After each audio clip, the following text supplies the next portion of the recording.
आप देख रहे हैं जय भारत टीवी। अरे शर्म करिए कुछ तो।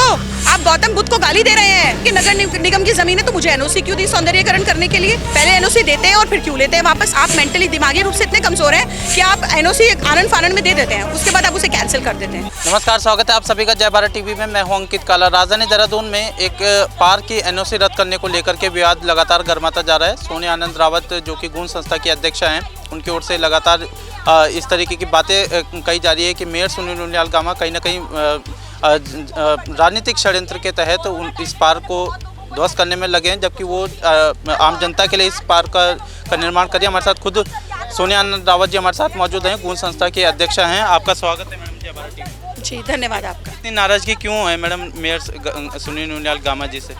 जी मेरी कोई नाराज़गी नहीं है। वो व्यक्तिगत रूप से पहले भी मेरे भाई थी, आज भी मेरे भाई हैं। लेकिन मैं उनसे पूछना चाहती हूँ कि जिस पार्क के लिए मैं उनसे 3 साल से लड़ाई लड़ रही थी, उन्होंने पहले मुझे एनओसी दी, उसके बाद मेरी एनओसी एकदम से जैसे ही उद्घाटन होता है उन्होंने रद्द कर दी। आखिर इसका क्या कारण रहा? क्या मैंने वहाँ पे ज़मीन खाई थी? उसके बाद आप पत्थरों पर जो है हथौड़े पड़वा रहे हैं, ये कितनी शर्मनाक बात है। गौतम बुद्ध पार्क जो मैंने बनाया था, गौतम बुद्ध की पूरी मूर्ति लगी हुई थी पीछे, उसके नाम के ऊपर उन्होंने जो है हथौड़े मारे हैं। अरे शर्म करिए कुछ तो। आप गौतम बुद्ध को गाली दे रहे हैं। साक्षात रूप से आप भगवान जो यहाँ पर निवास करते हैं, अब उनको जो है हथौड़े मार के हम क्यों नहीं चिल्लाएंगे? चिल्लाना चाहिए हमें जरूर।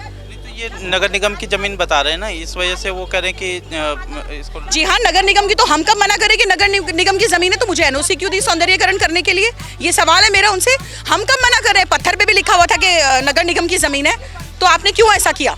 पहले एनओसी देते हैं और फिर क्यों लेते हैं वापस? यानी कि आप इतने वीक है मेंटली, आप मेंटली दिमागी रूप से इतने कमजोर हैं कि आप एनओसी आनंद फानन में दे देते हैं, उसके बाद आप उसे कैंसिल कर देते हैं। क्यों? आनंद जी रावती क्यों इसकी लड़ाई लड़ रही है? क्या है ऐसा उस गौतम बुद्ध पार्क में?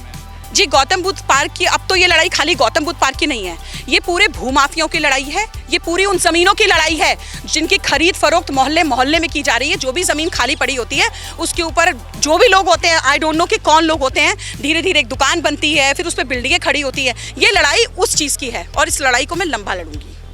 आप क्या चाह रहे हैं फिर? मैं ये चाह रही हूँ जिस तरह से अगर एनओसी मेरे से माफ़ी मांगे, जिस तरह से एनओसी मेरी रद्द करी गई है, उस तरह से एनओसी मुझे वापस करे, मुझसे माफ़ी मांगे जो मेरी पर्सनल लाइफ में जाके इन्होंने जो है गंदगी बोली है।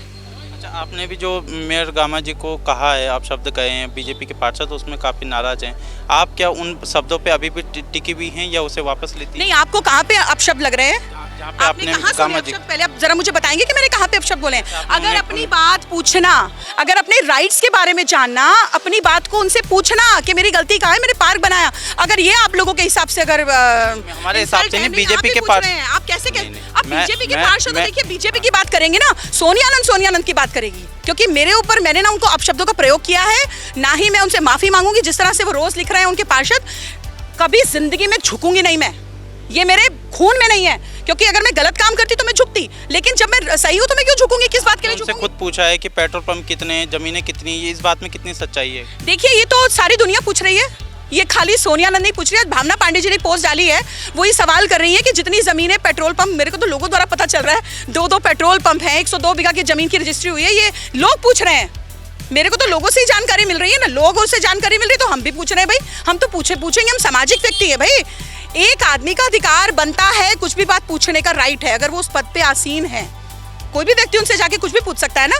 हम तो एक आम इंसान है, हम क्यों नहीं पूछेंगे? हमें पूछना भी चाहिए, हमारा अधिकार है। पार्क की जो लड़ाई है ये कहाँ जाके थमेगी? अब सोनिया आनंद रावत जी क्या करने वाली? देखिए आगे आप देखते जाइए ये लड़ाई कहाँ कहाँ होती है। आज आप मैडम यहाँ पर आए, आज आप इतने भावुक हो गए कि जो इस मामले को लेकर के, तो क्यों इतना दिल से लगाव है आपका इसमें? देखिए, जो इस मिट्टी से प्यार करेगा वो भावुक जरूर होगा। इस धरती से प्यार करेगा, इस उत्तराखंड से प्यार करेगा तो वो भावुक उसका होना जायज है। बिल्कुल, जिसके अंदर जो सीट पे बैठा हुआ है, जो एसी में बैठा हुआ है, उसके अंदर भावुकता कहाँ से आएगी? जो इतना सब कुछ अपनी नाक के नीचे जो है बटोरे जा रहे हैं, उसके अंदर भावुकता नहीं हो सकती ना। हम तो जमीन पे रहने वाले लोग हैं। और देखिए 18 लाख रुपए लगा के जो कोई अच्छा काम करना चाहता है तो वो चाहता है कि मेरा सम्मान हो, तो वो सम्मान तो इन्होंने अपमान में बदल दिया, तो भावुकता तो आपके तो वो 18 लाख भी खराब हो? बिल्कुल भी नहीं खराब हुए। आपको कौन कहता है खराब हुए? मैंने देखिए पार्क में तो बच्चे, उस जगह पर अभी बच्चे खेलेंगे। मैंने तो सोसाइटी के लिए बनाया था और मैं भी 10 पार्क और बनाने वाली हूँ। उनको बता दीजिएगा जो अंदर बैठे हुए, 10 पार्क और बनाऊंगी मैं। और किसी के अंदर अगर ताकत होगी तो मुझे रोक के दिखाए क्योंकि सोशल कॉजेज को, सोशल कामों को आप रोक ही नहीं सकते हैं। मैं तो अपनी इच्छा से जीती हूँ, बचपन से जीती आई हूँ, बचपन से मैंने सोशल काम करे हैं, कोई रोक नहीं सकता किसी को सोशल काम करने के लिए। धन्यवाद। तो ये थी सोनिया आनंद रावत जो बता रही हैं कि वो इस मुद्दे को लेकर के लगातार इस मुद्दे को वो लगातार उठाती रहेगी और ये अपनी लड़ाई को लड़ती रहेगी। बहरहाल जो अभी आपने हाल ही में जो उनका जो मेयर सुनील उनियाल गामा के साथ जो विवाद हुआ था उसका वीडियो आपने देखा, उसी मैटर को लेकर के आज ये लगातार मामला चल रहा है। और आज सोनिया आनंद रावत नगर निगम में पहुंची है और यहाँ पर भी वो नगर निगम से ये सवाल उठा रही है, मेयर सुनील उनियाल गामा पर सवाल उठा रही है कि जो उनकी तरफ से जो पहले एनओसी दी गई थी, आखिर वो एनओसी क्यों दी गई और अब उसको निरस्त क्यों किया जा रहा है। तो इस तरीके से कई सारे ऐसे मुद्दे हैं जो इस वक्त एक पार्क के निर्माण को लेकर के विवाद चल रहा है। तो देखना होगा कहाँ तक ये जो विवाद है वो ख़त्म होता है या नहीं होता है। बहरहाल अगर आपको हमारा काम पसंद आया, ये वीडियो पसंद आए तो इस वीडियो को ज़्यादा से ज़्यादा लोगों को शेयर कीजिएगा, चैनल को सब्सक्राइब कीजिएगा, साथ ही बेल आइकन को भी प्रेस कीजिएगा ताकि लेटेस्ट वीडियो की अपडेट आप तक पहुँचते रहे। अपने सहयोगी प्रतीक के साथ मैं अंकित काला, जय भारत टीवी, देहरादून।